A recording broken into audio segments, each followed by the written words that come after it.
हरे कृष्ण। तो आज हम श्रीमद् भागवतम के तीसरे स्कंद के 5वें अध्याय के 45वें श्लोक को पढ़ रहे और उसको समझने की कोशिश कर रहे हैं।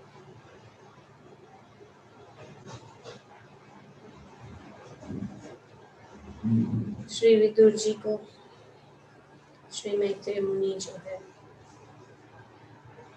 भगवान की कथा भगवान के विषय में बता रहे हैं और उन्होंने किस प्रकार से भगवान की सृष्टि होती है वो बताया। अब जो है इन कुछ श्लोकों में देवताओं की प्रार्थना है। देवता भी भगवान की कृपा से उनके कार्य को निभाने में असमर्थ है, इसीलिए यहाँ पे जो है वे भगवान को प्रार्थना कर रहे हैं और बहुत ही सुंदर रूप से कुछ श्लोकों द्वारा भगवान के श्री चरण कमलों का वर्णन किया गया। श्री भगवान के चरण कमलों की महिमा का वर्णन किया जा रहा है इन अनेक अनेक श्लोकों के द्वारा। देवता कहते हैं कि हे प्रभु, आपके चरण कमल एक छाता के समान है और जो उस छाते के में आश्रय लेता है वो सभी तापों से, इस भौतिक कष्टों से मुक्त हो सकता है। आगे वे कहते हैं कि जो कोई आपके श्री चरण कमलों के शरणागत हो जाते हैं वे जो है उनको ज्ञान प्राप्त हो सकता है, जिससे वे जो है इस भौतिक जगत के क्लेशों से मुक्त हो सकते। आगे देवता कहते हैं कि भगवान के चरण तीर्थ पाद है, तब सभी तीर्थ जो है, सभी महान तीर्थ स्थान जो है भगवान के श्री चरण कमलों में उपस्थित है। इसीलिए हम जो है आपके चरण कमलों की शरणागत ले रहे हैं।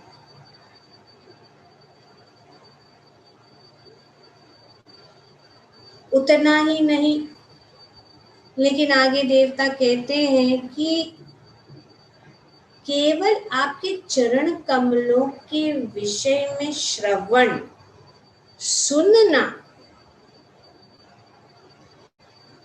भक्ति भाव से, उत्साह से और उन चरण कमलों को अपने हृदय में ध्यान करके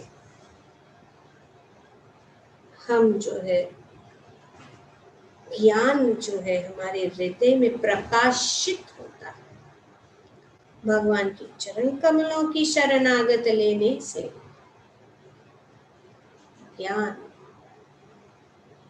और वैराग्य अपने आप उत्पन्न हो जाते हैं और भगवान की चरण कमल हर एक के हृदय में उपस्थित है। और आगे वे स्तुति कर रहे हैं देवता कि आपके चरण कमलों की शरणागत लेने से अपने आप स्मरण और करेज, साहस प्राप्त होता है। तो अनेक अनेक श्लोकों के द्वारा जो यहाँ पे देवता जो है भगवान के चरण कमलों का गुणगान कर रहे हैं कि सिर्फ भगवान के चरण कमलों की शरणागत होने से कितना लाभ है। और इसीलिए हम देवता आपके चरण कमलों की शरण ग्रहण कर रहे हैं। पिछले श्लोक में हम पढ़ा, अभी देवता बताते हैं कि चरण कमल तो भगवान सभी के हृदय में उपस्थित है।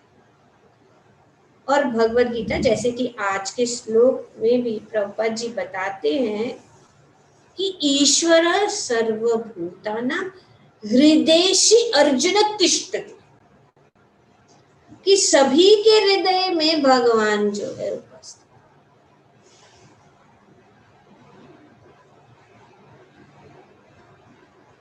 ऐसा नहीं है कि कुछ लोगों के भक्तों के हृदय में, सभी के हृदय में।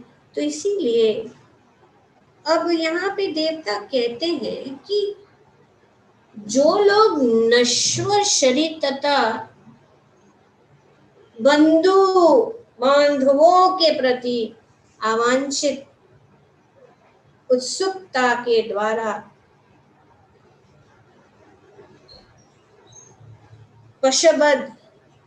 पाशबद्ध है, जो लोग मेरा तथा मैं के विचारों में बांधे गए हैं, वे आपके चरण कमलों के दर्शन नहीं कर पाते। यद्यपि आपके चरण कमलों के हृदय, अपने हृदय ही में शरीरों में स्थित होते हैं, सभी के शरीरों में आपके चरण कमल हैं वे उपस्थित स्थित। तो वे लोग जो है नहीं दर्शन कर सकते, जो लोग इस भौतिक जगत के में लुप्त है, पाशबंद है, और मैं और मेरा के विचार में बंधे हुए हैं, वे जो है आपके चरण कमलों का दर्शन नहीं कर सकते। तो अगर हम भगवान के चरण कमलों का दर्शन करने का ये विधि है। हमें बाहर नहीं पर अंदर से अपने अंतरकरण में उपस्थित भगवान को देखने की कोशिश करना चाहिए। पर जब तक हमारा लगाव बाहरी चीजों में है, तब तक ही कठिन। भगवद गीता के 16वें अध्याय में वर्णन किया गया है कि देवी और आसुरी। देवता कौन है? देवता वो है जो भगवान की शरण, और असुर कौन है? जो भगवान से विरुद्ध है, जो भगवान को स्वीकार नहीं करते। यहाँ पे आगे इस श्लोक में भी ये देवता आगे बता रहे हैं कि हे महान परमेश्वर, वे अपराधी व्यक्ति जिनकी अंतर्दृष्टि बाह्य भौतिकतावादी कार्यकलापों से अत्यधिक प्रभावित हो चुकी है, वे आपके चरण कमलों का दर्शन नहीं कर सकते। यहाँ देवता कहते हैं कि अपराधी जो है, जो आपको स्वीकार नहीं करते, आपके सकारात्मक रूप को स्वीकार नहीं करते, आपके आदेशों का पालन नहीं करते, और भौतिकतावादी कार्यकलापों में अत्यधिक लगे हुए हैं। जो भौतिकतावादी लोग हैं, निर्विशेषवादी लोग हैं, अनेक अनेक प्रकार के योगियों का वर्णन किया गया है। वे सब जो भगवान को नहीं मानते,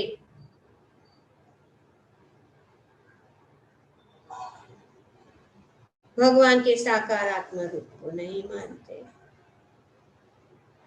तो वे जो है अपराधी। तो यहाँ पे बताया गया कि ऐसे लोग जो है वे आपके चरण कमलों का दर्शन नहीं कर सकते, किंतु आपके शुद्ध भक्त दर्शन कर पाते। तो कौन दर्शन कर पाते हैं? आपके शुद्ध। तो ऐसे लोग जो है जो भगवान की भक्ति करते, और शुद्ध भक्त का क्या कार्य है? एकमात्र उद्देश्य है कि आपके कार्यकलापों का दिव्य भाव से आस्वादन करना है।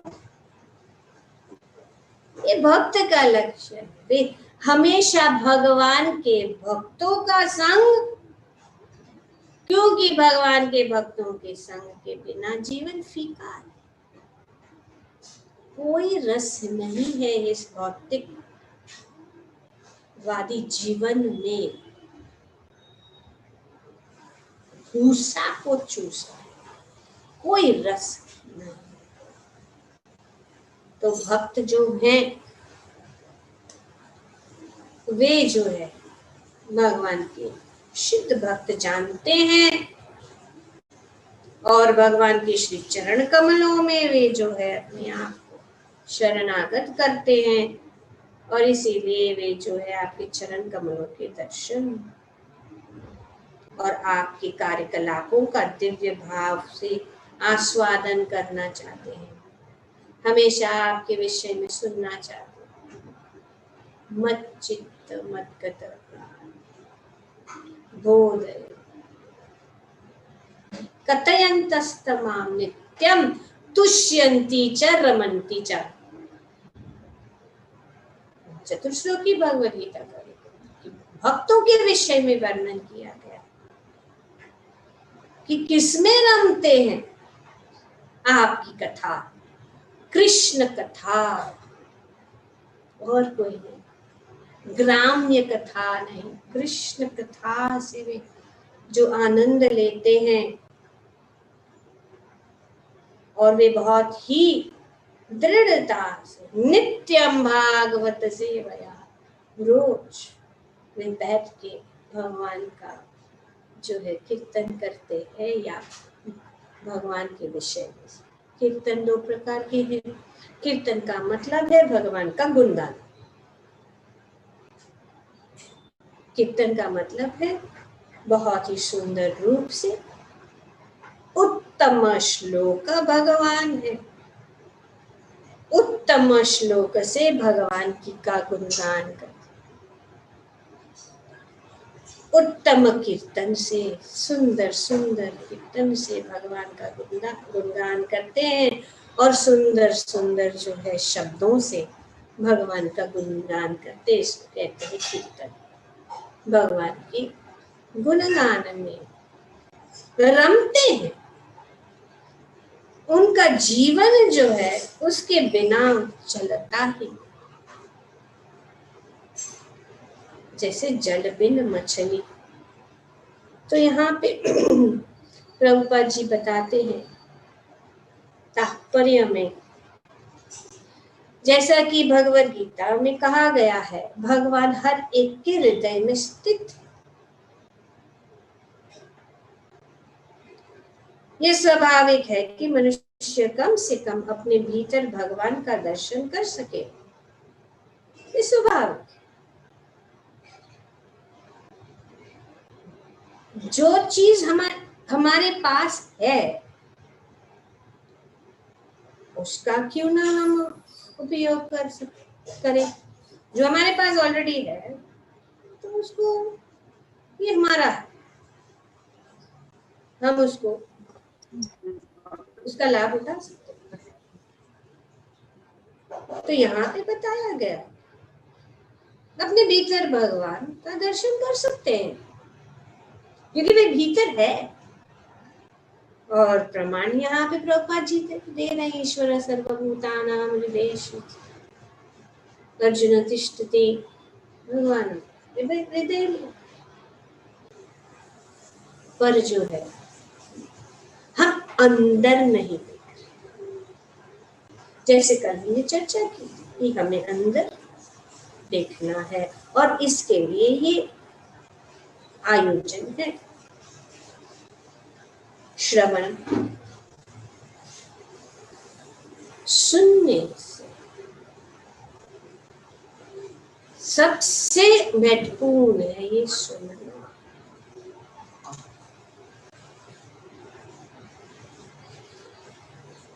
हमारे जो कान है, सुनने की जो प्रवृत्ति है वो बहुत प्रबल है। आंखों से जितना हम पढ़ेंगे वो तो हम समझेंगे, लेकिन अगर हृदय में जाना है तो हमें भगवत कथा सुनना है, भगवान का गुणगान सुनना। तो तुरंत वो जो है, जैसे कि एक सोते हुए व्यक्ति को उसको स्पर्श करो, उसको हिलाओ, लेकिन वो जागेगा नहीं। लेकिन जैसे ही कोई आवाज आ जाए तुरंत सोते हुए व्यक्ति जो है जागे। उसी प्रकार से जब हम भगवान की कथा सुनते हैं तो हमारे हृदय में वो डायरेक्ट जाती है, जितना पढ़ने से जाए। लेकिन जब हम अपने जो है इस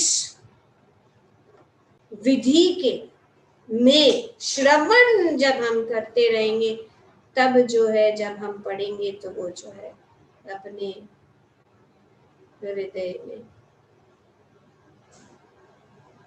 जो है बस जाएगा, प्रकाशित हो जाएगा।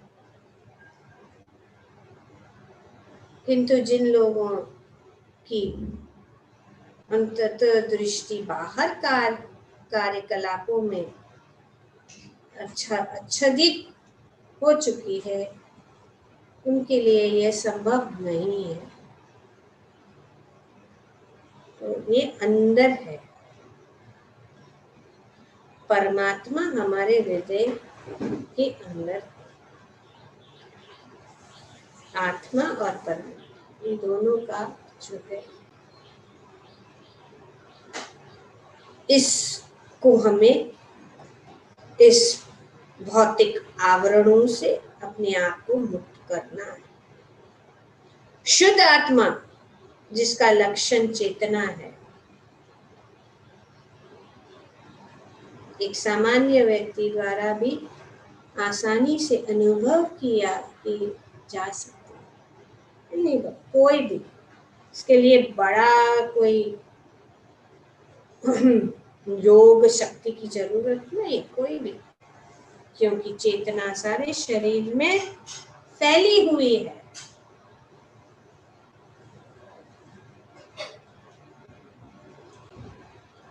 जिसकी भगवद गीता में संस्तुति की गई है।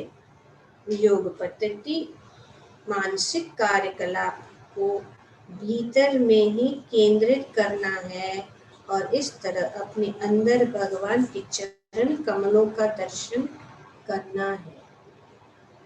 इंटरनल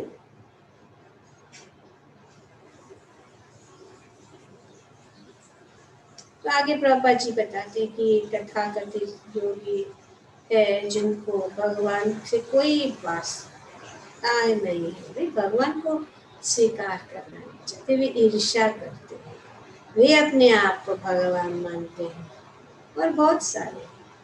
और ये सब जो है अपराधी है, वे अपराधी भगवान के श्री चरण कमलों में अपराध कर रहे हैं।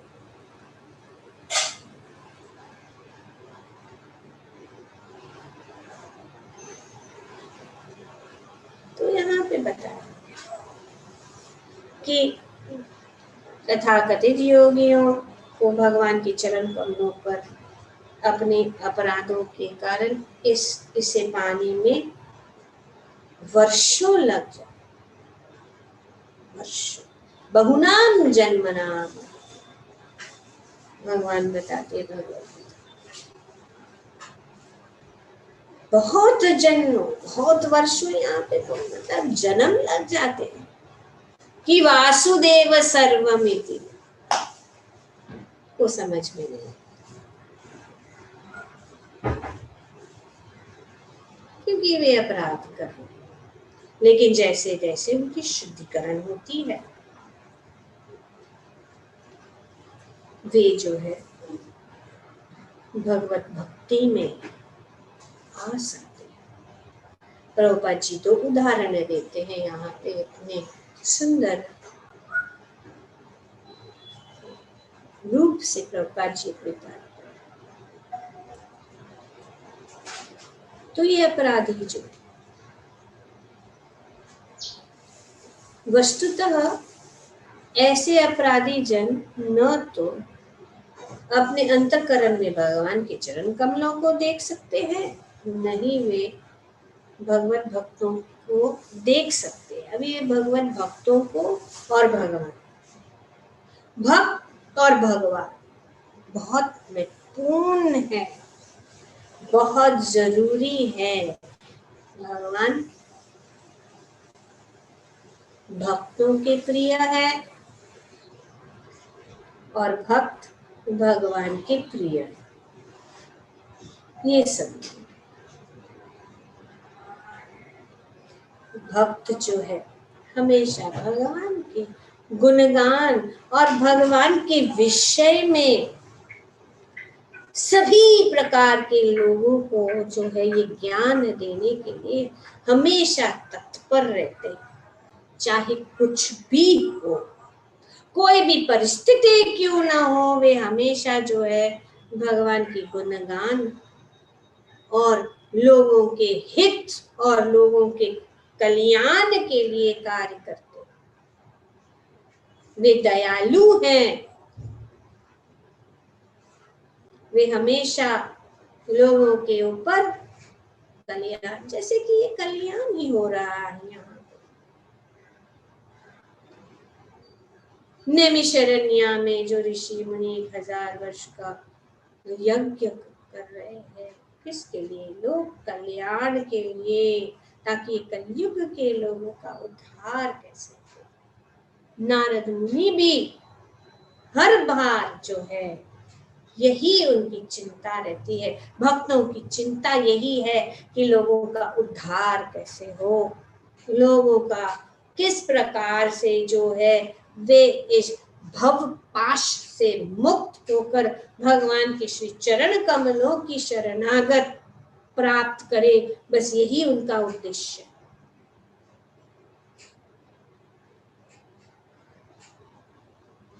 श्रील प्रभुपाद जी बताते हैं कि भगवत भक्त इतने दयालु होते हैं कि वे लोगों को ईश चेतना से आलोकित करने के लिए सभी स्थानों में घूमते रहते हैं, किंतु अपराधी जन भगवत भक्त का स्वागत करने का अवसर खो बैठते हैं। Very strong statement Prabhupada is making here. यद्यपि अपराध रहित सामान्य जन भक्तों की उपस्थिति से तुरंत ही प्रभावित हो जाते हैं। तो ये यहाँ पे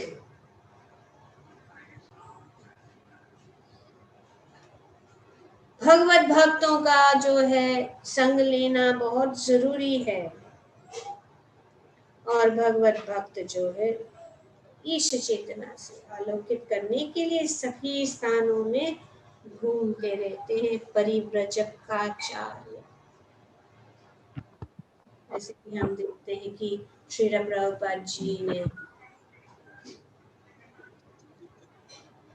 पूरे ये पृथ्वी का भ्रमण किया सबको इस भगवत ज्ञान देने के लिए। और ऐसा नहीं थी, उनका आयु कितना था,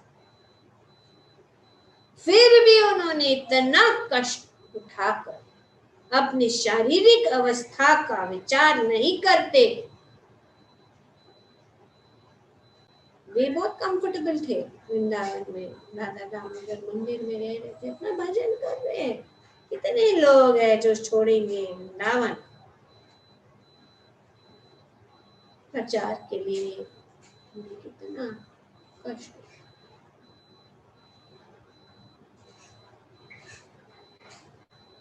हमें थोड़ा शारीरिक कष्ट होता है तो तुरंत हम सब बंद कर देते हैं, नहीं हम बीमार है, अभी हम ये कार्य नहीं करेंगे, कर सकते, सेवा नहीं कर सकते।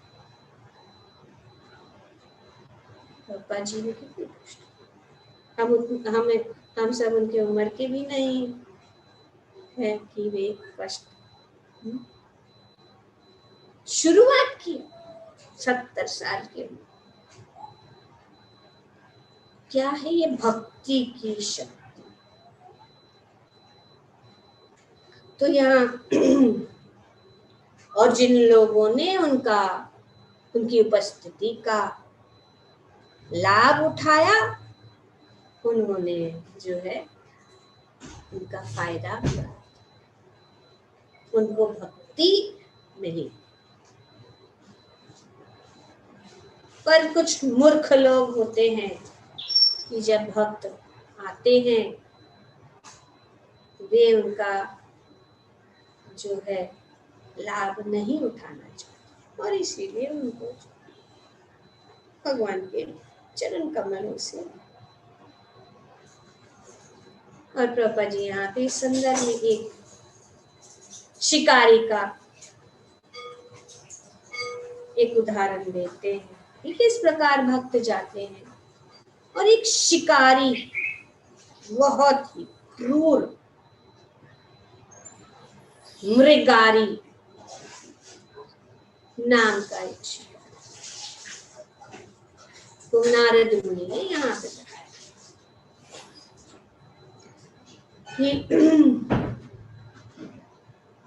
एक शिकारी था। देव ऋषि नारद की एक रोचक कहानी है। एक जंगल में एक शिकारी रहता था जो यद्यपि महान पापी था, सबसे बड़ा पापी। वो जंगल में रहता था और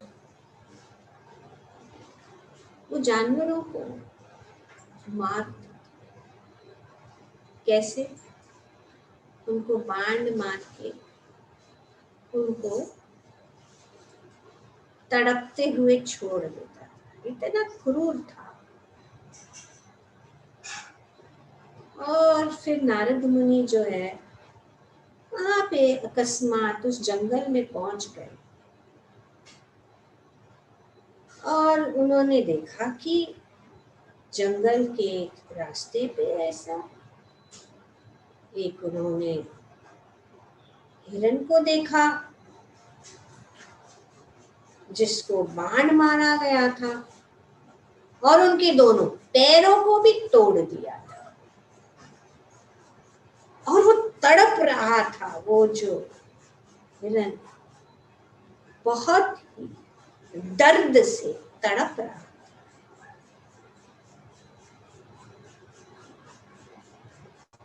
तो इस प्रकार से आगे थोड़ा बढ़े तो देखा एक शुकर को भी ऐसे मारा गया था,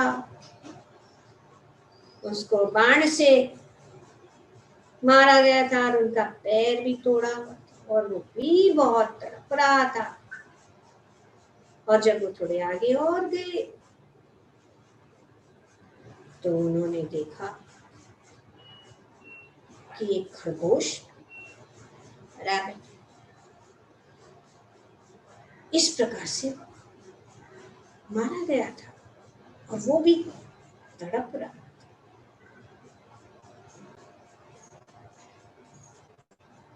तब वो देखने लगे नारद मुनि कि ये कौन है जो इतनी क्रूर रूप से इन पशुओं की हत्या कर रहा है, मार रहा है, कौन है। तब उन्होंने देखा एक पेड़ के पीछे एक बड़ा शारीरिक काला आदमी, उसकी आंखें लाल लाल, बहुत, उसकी आंखों में इतनी क्रूरता, ऐसा लगता था कि वो स्वयं यमराज का ही कोई दूत है।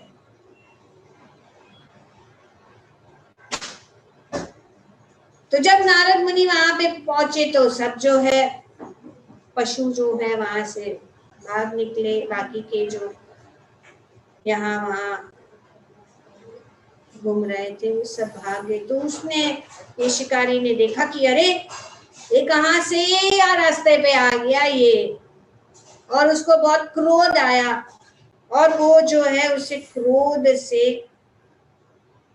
कुछ बोलना चाहता था, लेकिन देखा कि ये तो मुनि है, तो उसने अपने क्रोध को रुकाकर और उनसे कहा कि आप यहाँ पे आए, देखिए ये सब जो है पशु यहाँ वहां भाग गए हैं और ये मेरा कार्य है, मेरा रोजी रोटी है। तो नारद मुनि ने कहा कि ठीक है, लेकिन मेरे मन में एक संशय, एक डाउट है कि ये तुम जो है इन सब पशुओं को मार रहे हो। पहले तो उनको पूछा कि तुम मारे हुए? हाँ मैं मार। तो उनको आधा मार के क्यों तड़पते हुए छोड़ दो? तो जो वो शिकारी ने कहा कि हाँ मैं ऐसा कर रही हूँ क्योंकि मैंने ये जो है मेरे पिता से सीखा है, ये मेरे पिताजी ने मुझे सिखाया है कि कैसे इसको मारना है। मैं मृगारी हूँ और मैं जो है इन पशुओं को ऐसे ही जैसे मुझे सिखाया गया और मुझे भी बहुत आनंद आता है तो मैं कर रहा हूँ। तो नारद मुनि ने कहा कि मैं आपसे निवेदन कर रहा हूँ कि ऐसे आप ऐसे मत कीजिए। और नारद मुनि ने उनको कहा कि अगर आप इन पशुओं को इस प्रकार से मार रहे हो और उनको कष्ट दे रहे हो और उनको ये कष्ट और दर्द जो है हो रहा है उसको तुम्हें भी भोगना पड़ेगा। ये तुम्हारा जो एक कार्य है जो तुम कर रहे हो वो एक प्रकार का घोर पाप है। तो इस पाप को छोड़ दो। उन्होंने उनको कहा और बहुत अच्छी तरह से उन्होंने जो है उनको समझाया। तो जो मृगारी था, क्योंकि उसका संपर्क एक महान भक्त के साथ था, और महान मुनि श्री नारद मुनि के साथ था, तो वे जो है उनकी बात को समझ गए और कहने लगे कि अभी तो मैंने इतने सारे पशुओं की हत्या की, तो मैं क्या करूं, मैं इस पाप से कैसे मुक्त हो जाऊं। मैं आपके चरण में शरणागत हूँ, आप मुझे जो है मार्ग बताए कि किस प्रकार से मैं जो हूँ इस सब पापों से मुक्त हो सकूं। तो नारद मुनि ने कहा कि मेरे आदेश के अनुसार तुम कार्य करो। तो शिकारी ने कहा ठीक है, जैसे आप कहेंगे वैसे ही मैं करूंगा, मैं आपके शरणागत हूँ। तो नारद मुनि ने कहा पहले तुम ये अपना जो धनुष है उसको तोड़ डालो। तोड़ डालो? अरे मैं कैसे तोड़ डालूं, मैं ऐसा नहीं कर सकता, मेरा रोजी रोटी जो है, मैं कैसे अपने आप को जीवित रखूंगा। तो नारद मुनि ने कहा चिंता मत करो, मैं आपको रोज जो है आपका भोजन का व्यवस्था करूंगा, आप चिंता न करो। तो जो है शिकारी ने श्री नारद मुनि का जो वचन है उसको स्वीकार किया और उन्होंने उनके बाण को तोड़ दिया और उनके चरण में गिर गए। और फिर नारद मुनि ने कहा कि अभी आप जाओ, घर जाओ, अपने घर वापस जाओ, जो भी तुम्हारे पास जो धन है वो जो है शुद्ध ब्राह्मणों को दे दो। और जब आप सब जो आपका धन है, जो भी आपके पास चीजें हैं वो ब्राह्मणों को दे दो, और आप और आपकी पत्नी घर छोड़ सिर्फ एक जोड़ी कपड़ा लेके जो है आप इस नदी के तट पर एक छोटी सी कुटिया बनाओ और उस कुटिया के सामने तुलसी का एक पौधा जो है वहां पे स्थित करो।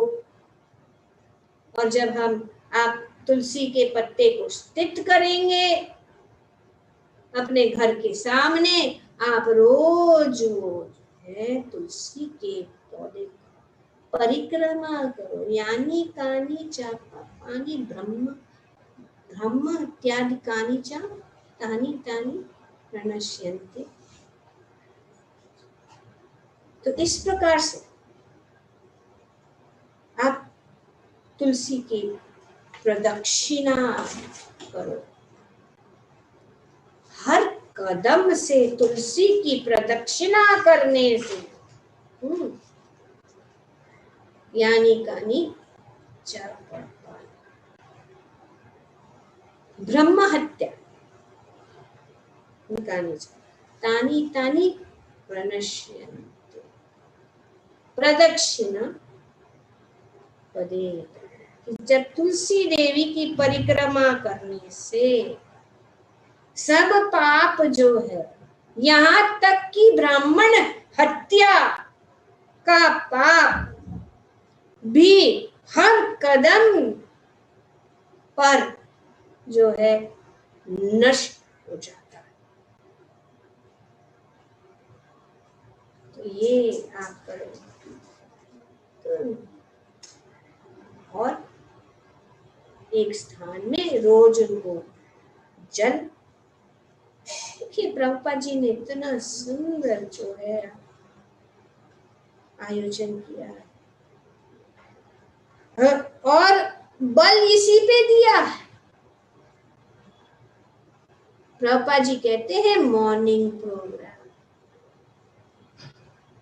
जब मॉर्निंग प्रोग्राम करते हैं तो सब जो जितने भी भक्त, कितने सारे भक्ति के अंग जो है वो कंप्लीट हो जाते हैं सिर्फ मॉर्निंग प्रोग्राम। सुबह से मंगल आरती से क्लास, भागवतम क्लास, तो नारद मुनि ने ऐसे कहा, और मैं जो हूँ आपको रोज जो जितना भी आपको भोजन चाहिए मैं आपको भेजूंगा, आप चिंता मत करो, आप सिर्फ बैठ के तुलसी की पूजा हरि नाम कीजिए, भगवान का भजन कीजिए, हरि का नाम, हरे कृष्णा कृष्णा कृष्णा हरे हरे, हरे राम राम राम हरे हरे। एक बार हरि का नाम लेने से हम करोड़ों करोड़ों पाप को नष्ट कर सकते, जितना हमें पाप करने की क्षमता भी नहीं,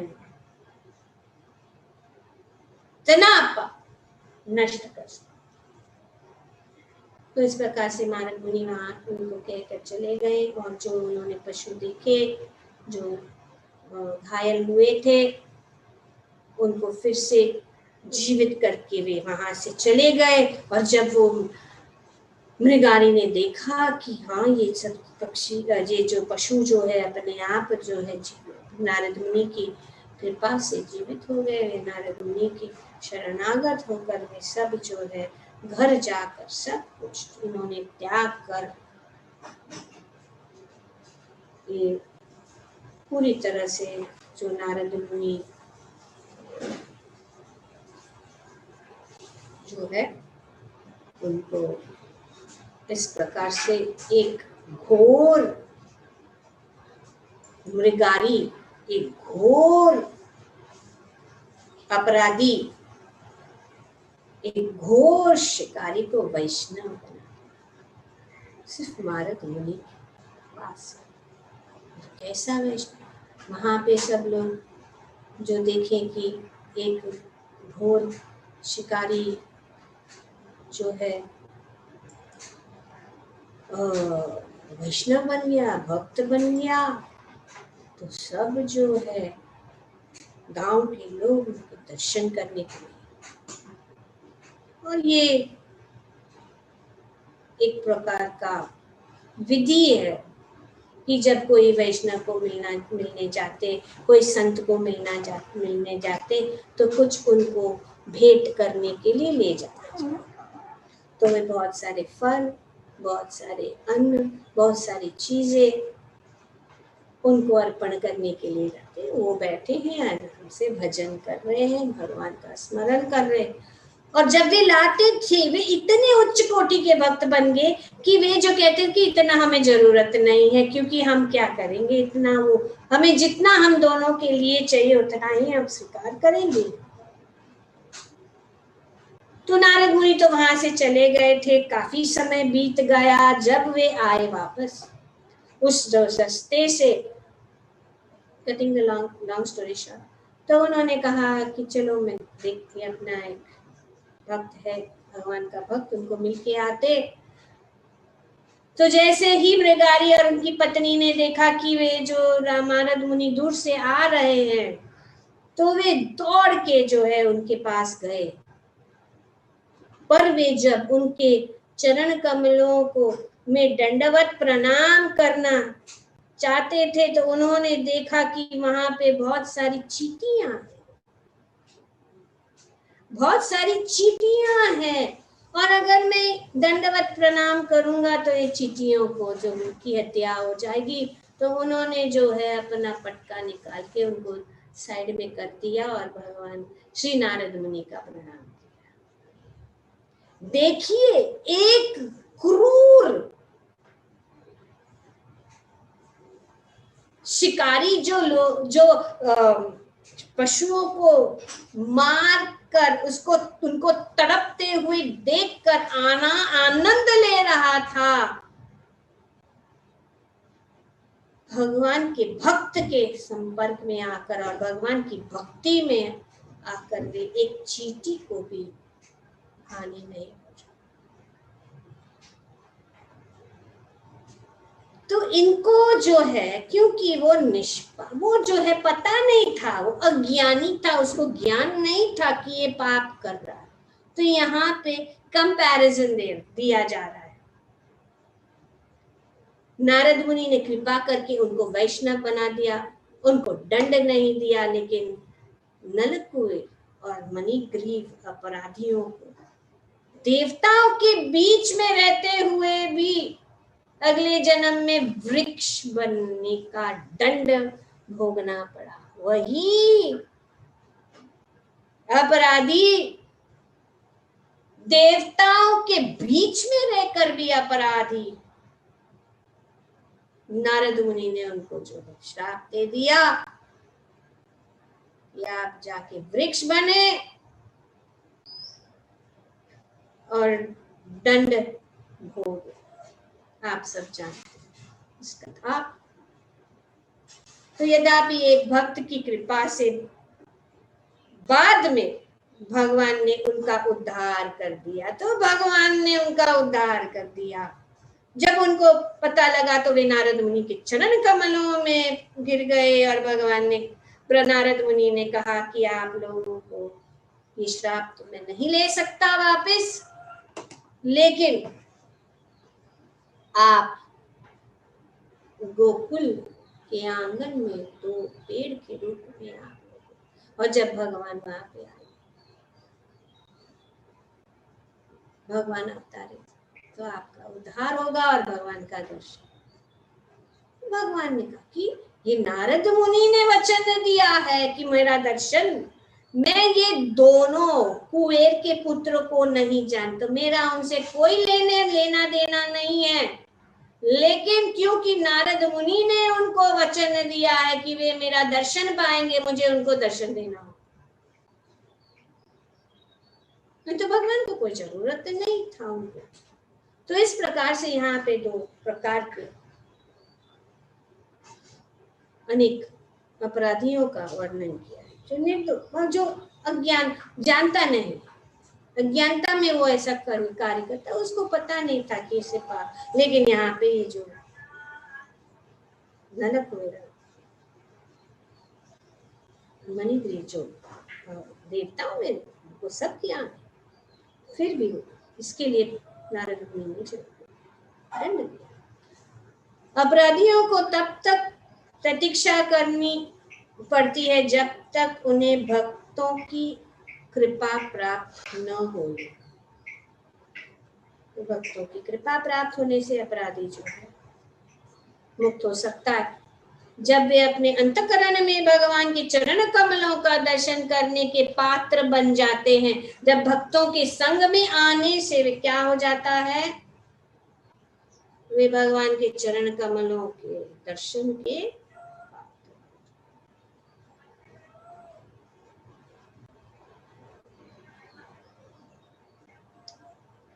किंतु ऐसे अपराधी तथा अपनी नितांत भौतिकवादिता के कारण वे भगवत भक्तों तक का दर्शन नहीं कर पाते। बाह्य कार्य में व्यस्त रहने से वे अपनी अंतर्दृष्टि का हनन कर डालते हैं। फिर भी भगवत भक्त उन मूर्खों के अपराधों पर ध्यान नहीं देते जो उनके स्थूल तथा सूक्ष्म शारीरिक प्रयासों में लगे रहने के कारण होते रहते हैं। तो ये जो है वे भक्त जानते हैं, ये इनका आवरण जो है, उस आवरण को ही सब कुछ समझ लेते हैं, तो इसीलिए वे जो है उनको ज्यादा अपराध को नहीं मानते। भगवत भक्त ऐसे समस्त अपराधियों को बिना हिचक के भक्ति का आशीर्वाद देते रहते हैं। भक्तों का यही स्वभाव है। ग्रंथराज श्रीमद् भागवतम की जय। ओम तत्सत। Thank you very much. Hare